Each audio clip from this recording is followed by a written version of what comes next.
This is CBC Nova Scotia News. Hospital safety. Halifax Infirmary's new AI scanners are seizing hundreds of weapons. Lessons learned. Bridgewater police vow better communication after a social media post triggers unnecessary town-wide panic. And crafting careers. The province launches a new strategy to drive African Nova Scotian success in skilled trades. More sunshine in the mix for Wednesday, but temperatures staying chilly. Your full forecast is coming up. Good evening. Following a stabbing at an emergency room last year, Nova Scotia Health put in place stronger security measures at the Halifax Infirmary. This includes AI-powered detectors that scan for weapons and items that could be used as weapons. The CBC's Richard Woodbury got a look at some of the items that were discovered. This table shows weapons that include box cutters, scissors, and knives, all discovered through security screening at the Halifax Infirmary. The Director of Security from Nova Scotia Health picks up another weapon. But some of the other things, too, that are very concerning is what I call improvised weapons. There is no real other explanation for this other than the fact that it is a weapon that's being carried in with the intent that I might have to use it. What it is the arm off an old paper cutter, but it's very, very sharp. It's weighted on the end, and it has a handle here, which makes it an extremely dangerous item for sure. After a stabbing last year, metal detectors were installed. They've since been replaced by AI-powered detectors. Around 75,000 people pass through the doors every month. To get the word out about the security measures, the health authority has issued press releases, done social media posts, and they even have signage at parkade elevators. Out of every 100 people, one item of concern turns up. People are given the option to return the item to their car or use a locker on site. If there are no lockers, they can hand the item over to security, almost like coat check. The items on the table are all things people have left behind. The Nova Scotia Government and General Employees Union represents workers, including nurses, at the Halifax Infirmary. It welcomes the enhanced security measures. They're dealing with patients who are coming in with high needs and never knowing what's in that backpack or in someone's pocket. So the ability to have these folks go through these scanners, eliminate some potential sources of injury, all the members in there have a sense of relief that is being eliminated at the source. Steinberg says if you're going to the hospital, think about an airport. If you wouldn't bring something to an airport, don't take that item to a hospital. He says some people say they carry the weapons for their own safety. He has a message for them. Our answer to that is you don't need that here. We'll protect you here. We have security. We want you to feel safe here, but we can't have these items. And most of them are quite understanding, and that's why they end up abandoned and left with us. Nova Scotia Health has the AI detectors at 4 hospitals and 1 at the emergency room at the Cape Breton Regional Hospital. Plans are in the works to add the units at 7 other hospitals this fall. Richard Woodbury, CBC News, Halifax. Police in Bridgewater say they've learned valuable lessons after their recent social media post caused fear and confusion. A post about a wanted man used language that sounded dramatic to most residents, but police say there was never a public safety risk. The CBC's Haley Ryan explains. Bridgewater police say they are reviewing how to improve their public communications after a social media post caused local alarm. About 2 weeks ago on Easter Monday, the town police made a Facebook post saying they were searching for a man on a national warrant. They said the local South Shore Regional Hospital was on lockdown after he left the facility on foot, and the man was dangerous. We definitely had the doors locked. We had kids in the house, so we wanted to keep them secure. We didn't want them outside. It was scary. Officers searched for the man with a police dog unit and held traffic stops near the South Shore Centre Mall. 3 hours later, police made a second Facebook post saying the man had left the area and there was never a risk to the public. Deputy Chief Danny McPhee says police believe the man was not armed.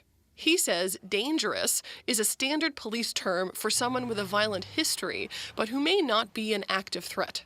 We can't use that dangerous just as itself. We've learned, obviously, that that's caused a lot of public worry that was unnecessary. The original post gathered hundreds of comments and more than 2,000 shares, with many people questioning why an emergency alert was not sent. McPhee says the incident did not meet that threshold.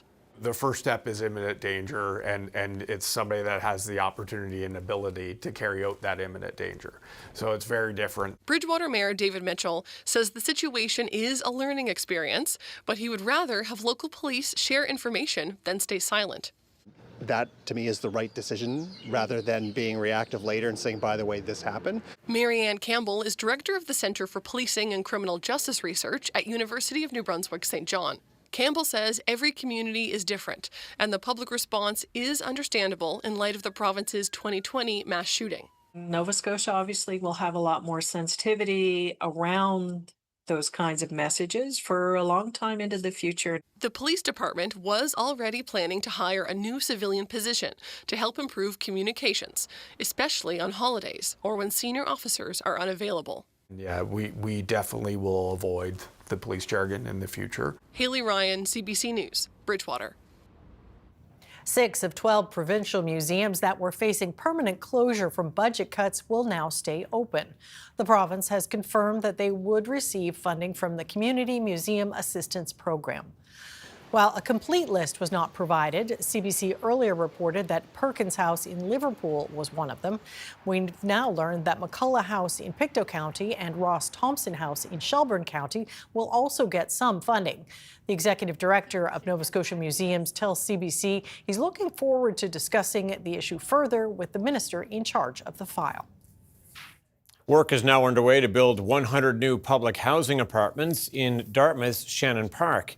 This is the first phase of a larger housing plan announced in December that government says will bring 930 affordable homes to that area. These apartments were originally planned for Lower Sackville, but the province later found problems with the site that would add millions of dollars to development costs and reduce the number of units. The province says tenants will not pay more than 30% of their income before taxes on rent.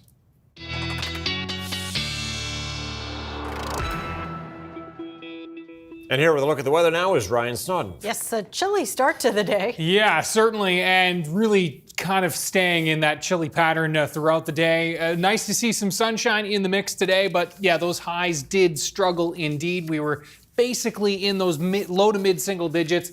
Just a high of 1 this afternoon in Pictou, Cheticamp, Sydney right around the freezing mark, and as mild as 5 to 6 degrees in some places. That cloud a little more capped along that Atlantic coastline.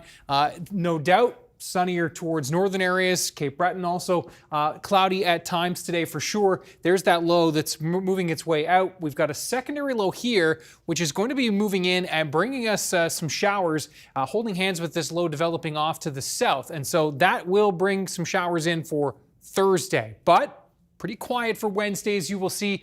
Temperatures fractionally warmer for the mainland tomorrow, and yes, Cape Breton as well, 0 to 2, as chilly as 0 in those onshore winds for northern areas, and that northerly wind will be more pronounced for you folks in Cape Breton. It's a lighter wind across the mainland, but yes, we'll be starting well below the freezing mark in the -4 to -8, even -10 range to start Wednesday morning. So bundle up, and that is thanks to that area of high pressure with those clear skies tonight that we do see such a chilly start on Wednesday, and remaining pretty cool as we said. Note for Thursday, clouds, and yes, that is a few flakes moving in Wednesday night into Thursday morning. Those mix over to some showers as that system passes to the south, and then we're back into a bit of a clearing trend for Friday, but we're still searching for the warm temps. Looks like they'll start to get back closer to seasonal Sunday into next weekend, or next week that is. We'll talk about it with your 7-day coming out. Can't wait for that. Okay, thanks, Ryan. Thanks, Ryan. Thank you. The province announced nearly $500,000 for an initiative aimed at recruiting and retaining African Nova Scotian youth in the skilled trade sector today. The CBC's Alex Guy has that story. We're actually taking a step forward together. Thank you. Applause filled the room as Prep Academy's executive director announced the African Nova Scotian skilled trades strategy. Over the next 2 years, the Dartmouth-based nonprofit will receive $480,000 from the Nova Scotia Apprenticeship Agency to begin the initiative. Prep Academy helps African Nova Scotian youth gain skills for post-secondary education. The strategy will include hiring new staff, one-on-one coaching for apprentices, culturally relevant mentorship, career navigational, and information sessions. One of the barriers it hopes to address is how to get into skilled trades. Students don't know how to get into skilled trades. So they may think they need to go to a specific post-secondary institution and study there for a few years. Akil Sterling is an alumni of the program who is now an apprentice pipe fitter at Irving Shipbuilding, but he was originally in Kentville in an electrical technician program.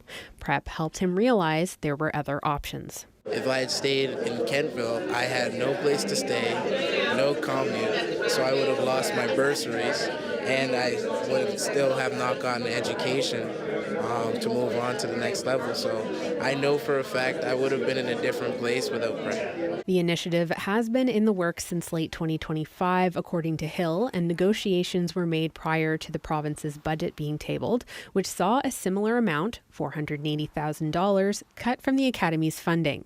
Although investment into the strategy is only over the next 2 years, the Prep Academy hopes to see it grow beyond that. Alex Guy, CBC News, Dartmouth. Tourists generated $3.7 billion in revenues last year in Nova Scotia. That's an increase of 8% from 2024. The province says 2.1 million visitors contributed to that, an increase of 4%. The numbers show an uptick in people visiting from within the Atlantic region. Visitors from Quebec, Western Canada, and overseas were also up, but there were fewer tourists from Ontario and the U.S. Accommodation operators reported 3 million room nights sold in 2025, a small increase of 1% from 2024. The Antigonish Coalition to End Poverty says the province's recent increase to social assistance rates falls far below what's needed. The coalition wrote a letter to Premier Tim Houston. We're seeing the impacts of poverty for sure, and we're seeing the depths of poverty increase, and we're seeing more and more people being left to live in poverty. And so there's many impacts to that. I mean, certainly with the ability to access education, to access childcare, the lack of jobs, the cost of housing, the cost of heat, et cetera, et cetera. Harper says a 10% increase is needed every year to help people climb out of poverty. As grocery prices rise, people from across the Maritimes are looking for ways to address food insecurity in their communities. Over the weekend, people gathered in Fredericton to discuss making the best use of the land around them to grow their own food. Ian Curran has more. The primary thing that our ancestors used chaga for was not for medicine. I think they knew, because they work with it so much, that it can actually be dangerous for people. Cecilia Brooks, an elder from Sodonx's First Nation, also known as St. Mary's, shares traditional knowledge about medicinal plants at Fredericton's Odell Park. Her guided walk is part of a 2-day conference fostering public gardens, food forests, and sustainable food practices. I think it's really important for us to share this information with folks because there's quite a disconnect for humans to the land especially. And so trying to encourage people to spend more time outdoors and to learn more about the plants that are around them. And Mandy Sandbach came all the way from Pictou County, Nova Scotia to learn more. She says food forests are one way to fight high grocery prices. There seems to be this knowledge gap, so being able to have a little bit of that skill return and for each of us to be responsible for part of growing our own food systems helps to take the pressure off the larger systems on a whole. According to organizer Andrew Mathis, the idea of harvesting from sustainable plants is becoming more and more relevant as the cost of groceries continues to rise. So instead of the annual plants that like tomatoes and basil that you might plant in your garden, these are fruit trees and fruit shrubs and perennial herbs that come back every year.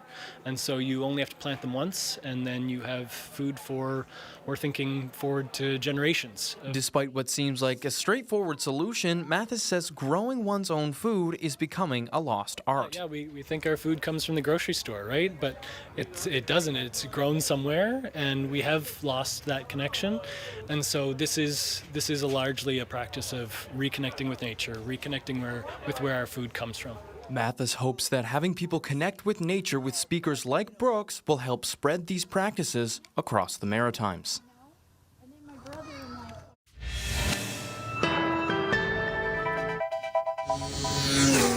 Well, they're having fun still in the Cape Breton Highlands. Ryan is up next with the weather forecast.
All right, going out the door this morning, I had to go right back in and grab my jacket. Yeah, might have looked warmer than really was. Yeah, definitely bundle up weather, isn't it? Especially in the morning. Yeah, especially in the morning, and a warmer jacket even still for tomorrow morning. It's going to be cooler than it was this morning.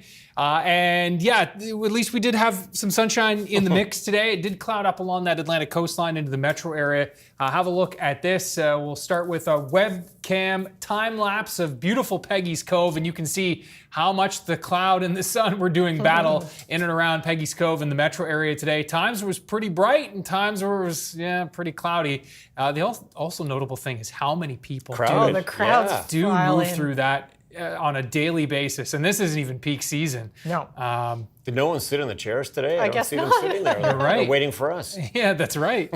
And there's a look as we move to the next scene. There's a look at a live shot. Still no one sitting in the chairs. Yeah. There's enough room for us there. So, excellent. You can see that cloud has built back in there to Peggy's Cove, and beautiful shot there. Thanks to NovaScotiaWebcams.com for that great shot as always. There's the temperatures right around 5 degrees, Peggy's Cove and Halifax area. we're at 0 and across a good portion of Cape Breton. It's -2 in Cheticamp and Sydney. That cool air has really been in place across Cape Breton today and again for tomorrow, with temperatures likely not to rise much above the freezing mark, if at all. There are those northerly winds which have been so pronounced across Cape Breton and that North Shore today. Lighter winds across the rest of the province, but still a factor, still adding a little bite to the air.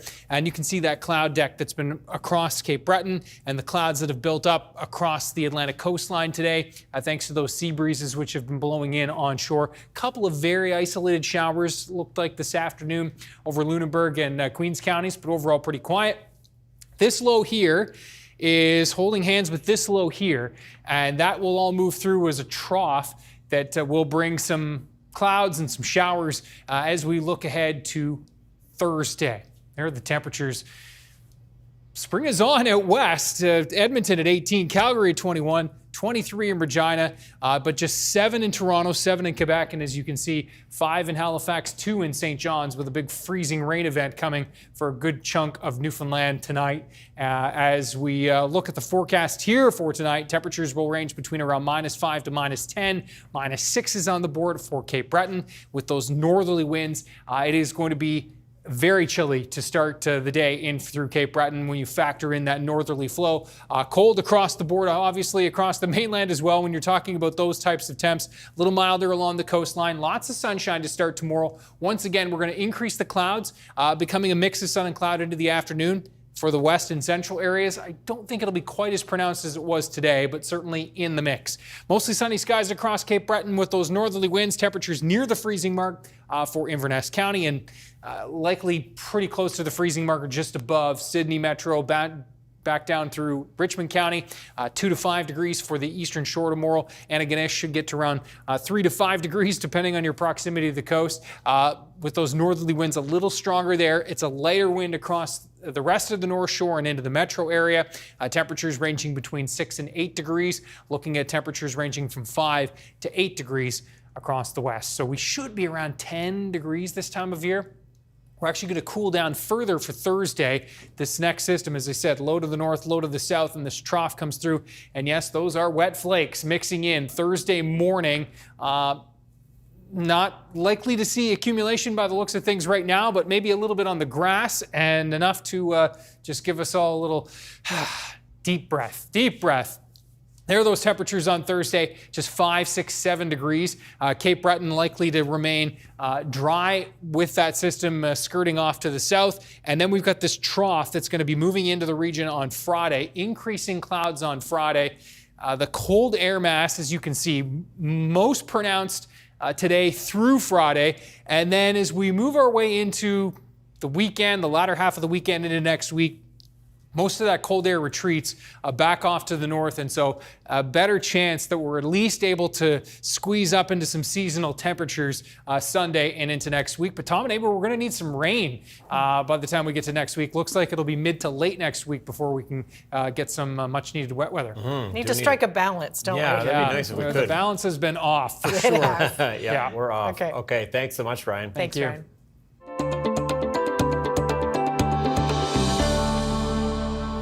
A young foal on PEI is facing a rare challenge. He was bred to race and is just a few days old, but has a deformity that affects his jaw. The CBC's Taylor O'Brien has more. Meet Benny, a 2-day-old foal bred for harness racing. At first glance, one side of his face looks normal, but the other side isn't quite right. He kind of took us by storm, for sure. Benny was born with rhinos. It's a rare deformity that affects a horse's jaw alignment. In Benny's case, his face is crooked, and he can only breathe through one of his nostrils. But one of his owners says that's not keeping him down. He's a fighter, and he's kind of going against everything that was stacked against him, so it's really nice to see. So we can see him nursing here. This veterinarian helped deliver Benny. She says this is the first case of rhinos she's seen, and there are many challenges for horses with this deformity, such as trouble breathing and nursing. But she says Benny is overcoming them. He was incredibly strong, like he was standing before his mother even got up, and was kind of trying to figure out where to go and where the udder was. And So yeah, he was pretty determined, and it took a little bit of time, but he was able to figure it out. Benny's owners say they're in contact with the Atlantic Veterinary College to get him surgery to straighten his muzzle so he can breathe better. Kelly says she cannot say for sure if Benny can race in the future, but it's definitely possible given how determined he's been since birth. I think he's really lucky to have landed where he did with the Shepherds, and they're willing to do all they can for him, and he's got a big group of people behind him rooting for him. Shepherd says there have been 1 or 2 horses with rhinos in the Maritimes that went on to be successful racehorses, and she hopes Benny will be able to do the same when he gets older. Taylor O'Brien, CBC News, Brackley.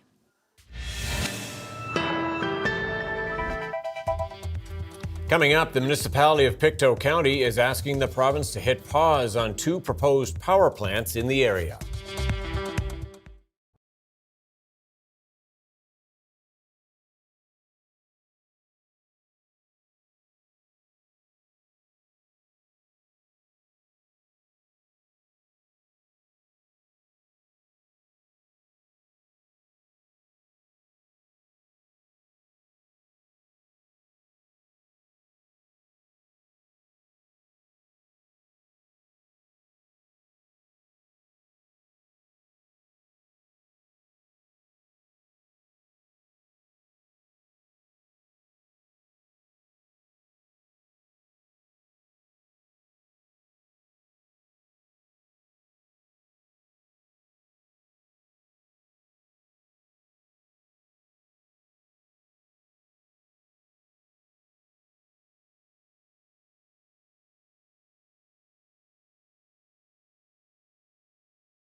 The municipality of Pictou County Council is sending a letter to Premier Tim Houston today asking to put the brakes on plans by the grid operator to build 2 proposed power plants in the county, in Salt Spring and Marshdale.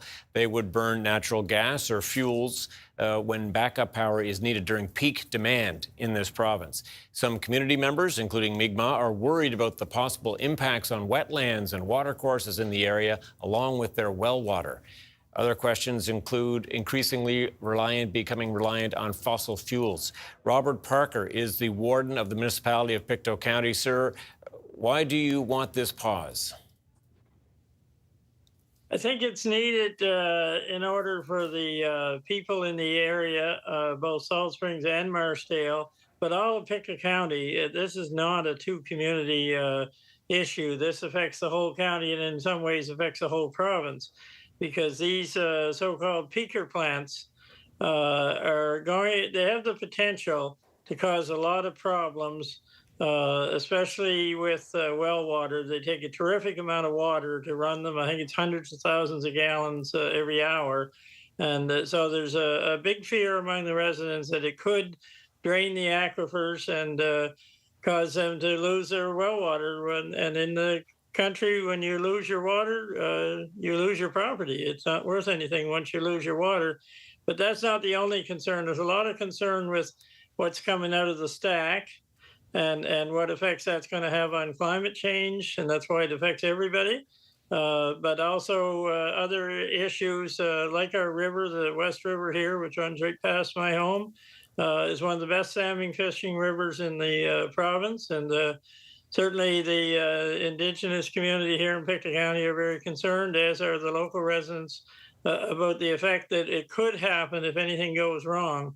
But I think the biggest concern, Tom, the biggest thought here, and the reason we passed the resolution at council last night, the local people, this isn't just NIMBYism. This isn't just put it somewhere else.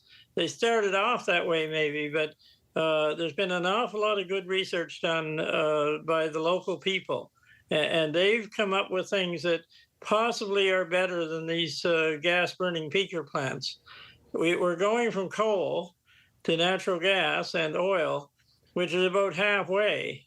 But perhaps we could go all the way, is what the people have found in their research. We don't maybe need to burn anything. And it's because of some new research that's been done in the last year, even since this ESO was formed and given instructions to put these peaker plants in. There's a better way. And we just want the provincial government to take a little time and let's have a look at these alternatives. And if they decide that, no, they don't fit, well, then so be it. At least we had a look. Okay, you're calling for a third party. You're calling for a third party review, so an independent review. But you're suggesting there may be other alternatives out there, such as what? Well, the biggest one that they've come up with is battery storage. And they've kind of ruled that out. ESO, when they talked to the local people, said, no, that won't work. But because of the new battery technology that's come out within the last year, there are systems going in now that will work. They cause what they call grid stability, or they allow grid stability, but they also have a much longer lasting power to them. And they have them in Scotland now, went in last year and operating, at full capacity, able to handle what our needs are here. And I talked to a person in the Ottawa area. They're putting two in both sides of Ottawa right now just to handle that peak demand. So if it'll work in other places, let's make sure it won't work here before we go to the danger of dealing with these fuels. Okay. It was interesting on council last night, some people expressing concern that the provincial government might somehow punish you folks for pushing back on this. What's that all about? Well, there's always a concern. There's different levels of government. Our level of government at the municipality, our job is to listen to people and to try and amplify their voices, which is what we're trying to do. So we're doing what our job is. It is a provincial responsibility. We're fully aware of that. And we're fully aware of the need for the power and the need for backup power. So we're not criticizing the provincial government or IESO here.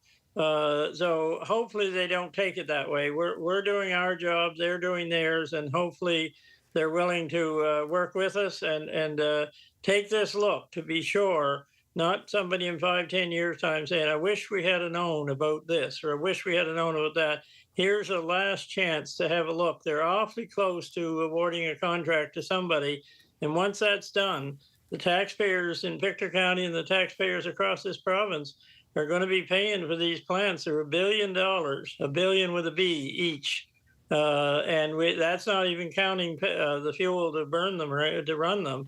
So, this does affect both climate change and dollar-wise. It affects right across this province. So it's a bigger effect than Marshdale and Salt Springs. Okay, and you're trying to get others on side as well. Last night at council mentioning that you're maybe getting other communities or other councils to come on board with you to express their concern. To what degree have you tried that? Have you had any interest or any takers on that? I've certainly discussed it with the mayors of the other 5 municipalities here in the county, and they are concerned as well. We haven't got, I was waiting for last night's council decision first, and then I'll be taking it to the mayors and wardens group and hopefully get support there. It has to be bigger than 2 small communities. Do you think, in order for the provincial government to listen. And do you worry that the provincial government is going to swat you down here as a result of this? It could well be. They may say, no, we're too far along, or we're not interested, or we've already looked at all that stuff. They could do all those things. This is an attempt by the municipality of the county of Pictou to say, let's work together and see if what the people have, the research they've done and come up with, let's not just push them aside. Let's take them for what the work they've done and make sure that we're on the right track. Okay, Robert Parker, thank you very much for your time today. Thank you.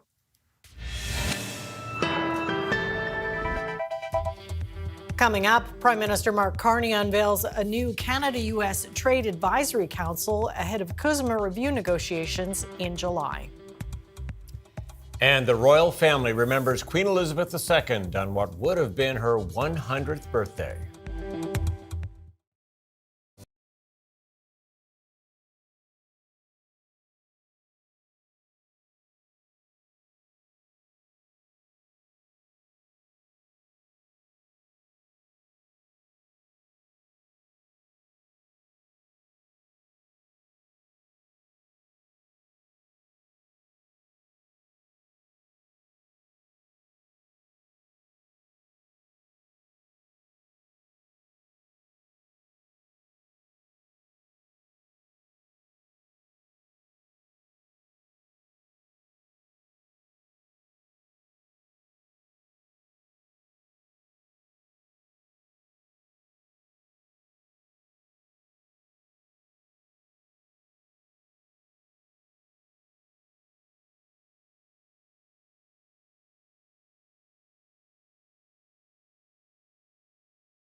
Welcome back. U.S. President Donald Trump says he's extending the ceasefire with Iran, which was set to expire in the next 24 hours.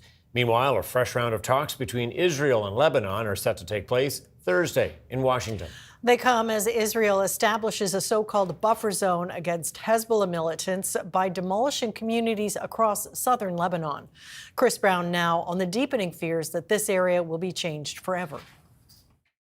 Drone footage shows the South Lebanese town of Bint Jbeil utterly obliterated by Israeli attacks. It's a stronghold for Hezbollah, says Israel. Despite the ceasefire, it's one of many areas where fighting is still reportedly furious. This is about as far south as we can get, the village of Kfar Tebnit. You can't see it from the ground, but on the map, Israel has drawn a yellow line just a few kilometers from here to designate all of the territory it now occupies in Lebanon. It's the same kind of yellow line that it's drawn in Gaza. Over the weekend, Israel released this map of the area. And on Monday, it declared roughly 50 southern communities as official no-go zones, entrenching its occupation. The IDF says it's necessary in order to destroy Hezbollah tunnels and other structures. But Israeli media, taken on a tour of a small part of the occupied area, reported the demolitions planned will be expansive. There must not be any terror infrastructure here, this article quoted an officer as saying.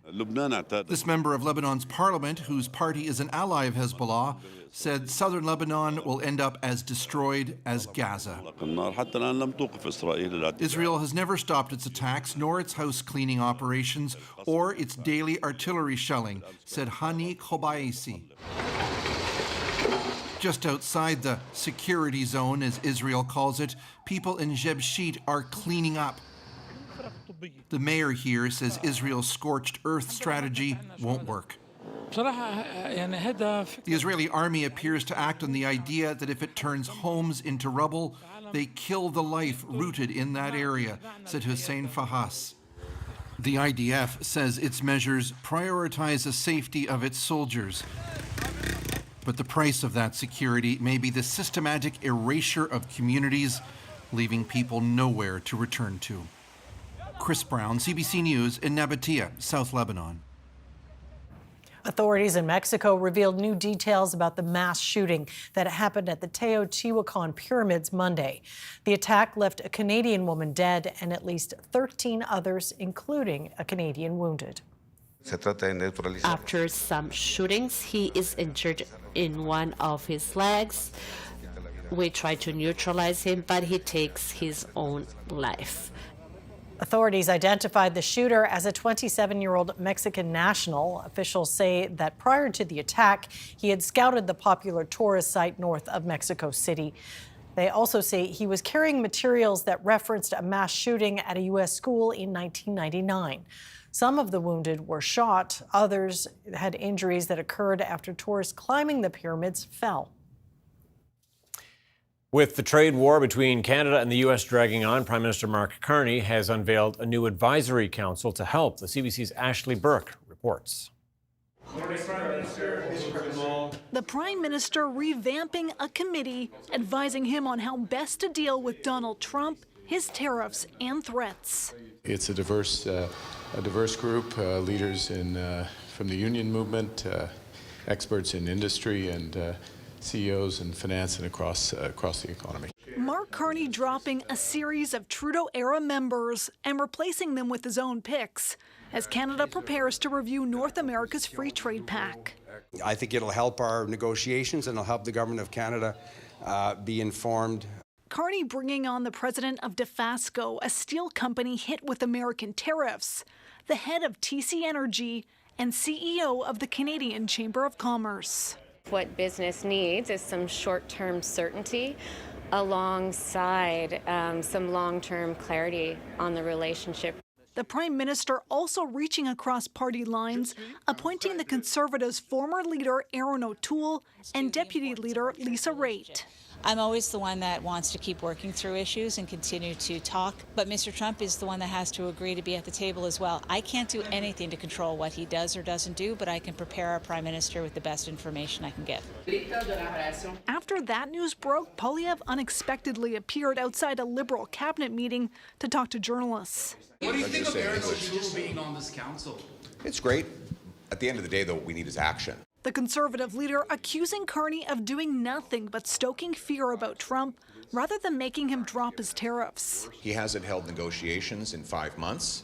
The Mexicans are going to be at the table formally with the Americans any day. Mexico expects formal trade talks to start with the U.S. next month, but Canada doesn't have a date. We want things to progress. Obviously, it's an important relationship for both the United States of America and Canada. The government is under pressure to show signs it's making progress after the U.S. Commerce Secretary last week said that Canada's plan to try and wait out the U.S. to reach a better deal is the worst strategy he's ever heard of, adding they suck. Ashley Burke, CBC News, Ottawa. The latest trial of disgraced movie mogul Harvey Weinstein has begun. The 74-year-old is facing his fourth criminal case involving rape or sexual assault charges. This one is a retrial of one of the earliest accusations against him. Griffin Yeager has the details. He's already serving time in another rape case, and now disgraced producer Harvey Weinstein is back in court in Manhattan, 6 years after he first went to trial in the wake of the Me Too movement. Weinstein is again facing accusations of raping hairstylist and actor Jessica Mann at a Manhattan hotel in 2013. In 2020, he was found guilty in criminal misconduct against Mann and another woman, Miriam Haley.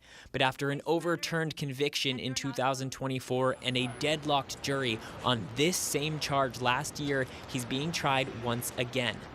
A new jury tasked with deciding whether or not he's guilty of the accusations leveled by Jessica Mann. Regardless of the outcome of this case, he will not be walking out a free man. Weinstein was convicted in 2022 in a separate rape case in California, which is what he's currently serving time for. In opening statements Tuesday, Manhattan Assistant District Attorney told jurors this case will come down to power to control and to manipulation.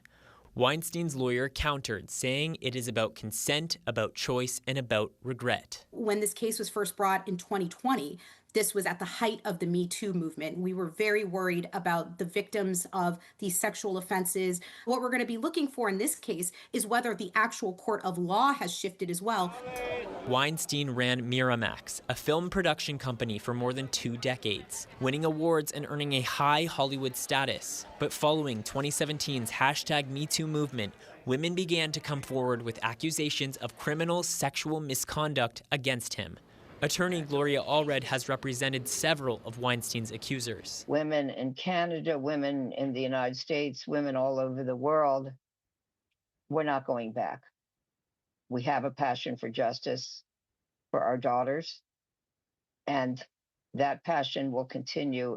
Weinstein has pleaded not guilty and denies ever having non-consensual sex with the claimant. The trial is expected to take up to 4 weeks, pulling one of the Me Too era's most high-profile cases into the spotlight again. Griffin Yeager, CBC News, Toronto. King Charles spoke about his mother, the late Queen Elizabeth, to mark the 100th anniversary of her birth. He suggested she wouldn't have been exactly amused by current world events.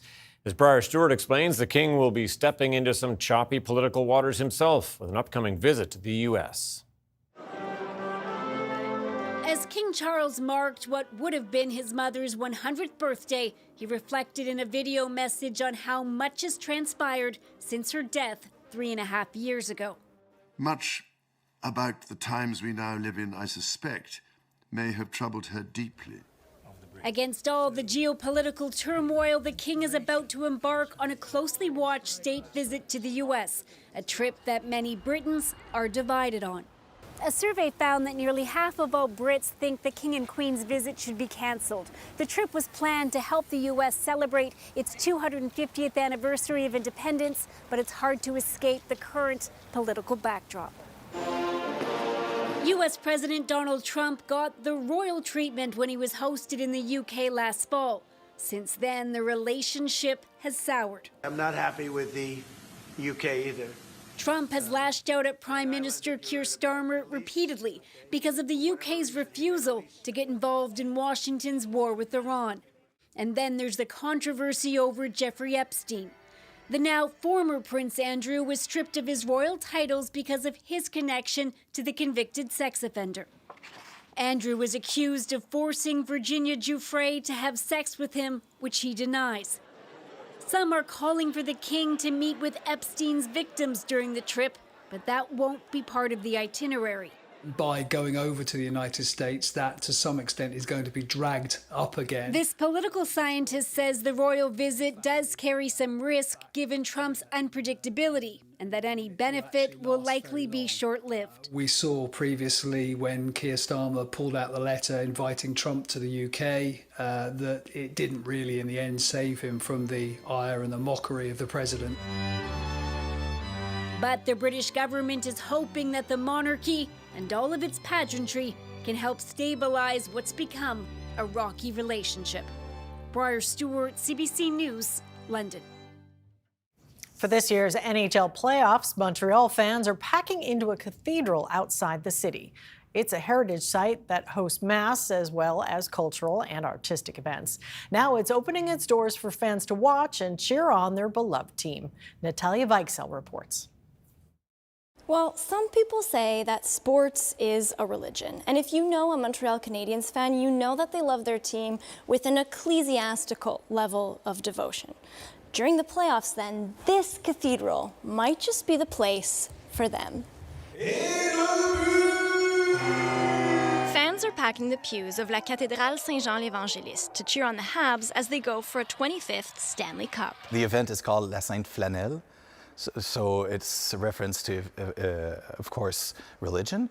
And this type of religion that hockey is for some certain people. We think we're like giving people something in the middle between bars, restaurants, and the big experience, which is the absolute one that everybody wants to live in Centre Bell. The cathedral is an active church in the heart of Saint-Jean-sur-Richelieu, and it's a well-known heritage site that, in addition to Mass, often hosts cultural and artistic events.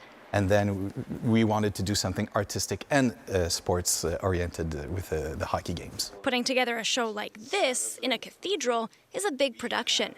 A total of 16 projectors bring the whole space to life, along with a 35-foot-long screen. The goal is an immersive experience. And we have hosts, two hosts, which I am one of the two.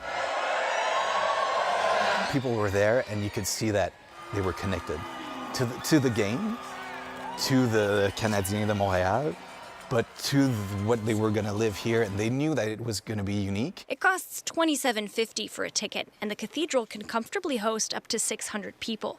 Part of the money raised from ticket sales will be used to produce more arts programming, and some is being donated to local organizations. We don't know how many games there will be, so we're here for 4, for 5, for 7. We're here for weeks. It takes 16 victories to win the cup, so hopefully with or without divine intervention, the Habs and the cathedral will be playing games until June. Natalia Weichsel, CBC News, Saint-Jean-sur-Richelieu.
Okay, during the break, there, we're stuck on some of Ryan's words from earlier in the forecast when he mentioned a possible dusting of snow. Yes, and I said, well, it'll be gone when we wake up, And right? I said, no. You can't wish it away like that, Amy, no. No, and it doesn't look like it's going to be significant, but yeah, enough to perhaps coat the grass and just to remind us. Yeah. Patience. We're asking for signs of spring with the viewer pictures, and folks are getting really creative. This is the latest. Have a look at this. We're going to zoom in on beautiful spot, the Southwest Clyde River, and this is from Jane, and she says, I know most people think of spring flowers and peepers, but stacking firewood to dry all summer is part of our it's part of our spring routine. It's a great feeling to have next year's wood prepared. And she likes how it looks too, and I agree. They're like you a little bit that way, Ryan. Yeah, absolutely. You're the same way. Absolutely. Nice to be prepared for next winter. Jane, thank you so much for sharing this. Ryan's picks at cbc.ca. Great stacking there, got to say. I have a look at our forecast for tomorrow. 6 to 8 degrees across the mainland. Will be near 0 to 2 across Cape Breton. That northerly flow really, really pronounced for tomorrow for you folks, keeping things cool. Thursday, mid-single digits, clouds more dominant, chance for showers into the afternoon, and yes, the chance for flurries Wednesday night in through Thursday. As we look at the timeline of this, there's the area of high pressure keeping things quiet throughout the day on Wednesday, and then as we move into Wednesday night, there's that snow mixing in, especially across New Brunswick, but western Nova Scotia into central Nova Scotia, possibly some flakes into the morning. Looks like Cape Breton will stay for the most part quiet on Thursday. Quiet Friday, increasing clouds into Saturday, and then finally back up to some seasonal temperatures. Oh, double digits will feel so good by Sunday. Absolutely. They will. Okay, thanks so much, Ryan. Well, humans and humanoid robots competed against each other in a half marathon in Beijing. You are looking at the winner crossing the finish line. This robot ran the race in a time of 50 minutes and 26 seconds. That is faster than the human record holder of 57 minutes. The performance by the robot is a major feat. During last year's inaugural race in Beijing, the winning robot just took over 2 hours and 40 minutes to complete the run. The company behind Robot Overlords say they're already retooling to try to break that record next year. Of course they are. Yeah. That's it for us tonight. Thanks for watching. We'll see you next time. Good night. Good night.